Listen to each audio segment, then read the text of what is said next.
Mas mapapabilis at mapapagana ang biyahe ng mga pasahero sa NAIA Terminal 3. Binuksan na kasi ang mga upgrade sa facilities. May ulat on the spot si Chino Gaston.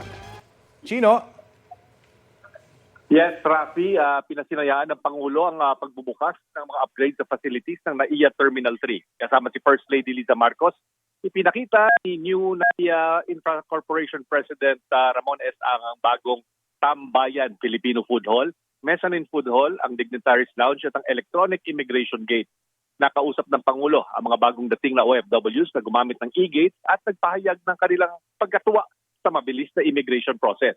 Sa kanyang tulumpati, sinabi ng Pangulo na 20 seconds na lang ang magiging processing time ng arriving passengers gamit ang mga sinasabing e-gate.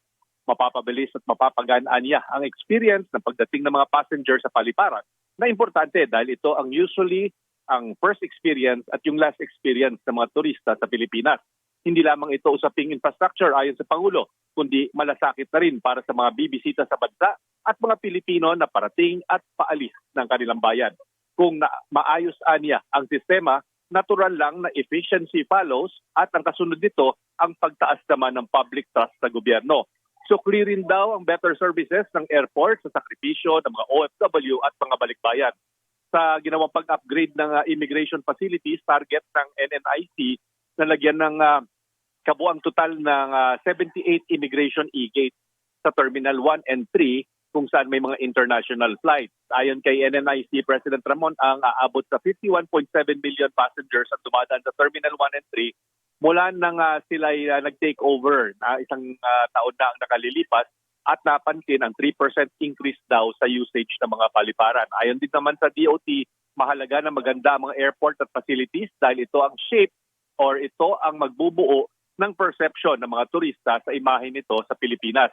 Isa't kalahating milyong turista daw ang naitala noong nakarang taon na dumaan sa ating mga paliparan. Ukol naman sa balikbayan boxes na naipit sa customs, matagal na itong issue, inanunsyo ng Pangulo na simula ngayong araw, simulan na ng Bureau of Customs ang pag-release at distribute ng tinatayang 130,000 na mga naipit na balikbayan boxes sa Bureau of Customs. Ito mga balikbayan box na deemed abandoned ng BOC dahil hindi nabayaran ng lokal na distributor at service providers ang pagpaparelease nito sa customs. At yan ang latest mula rito sa NAIA Terminal 3. Balik sa inyo, Rafi.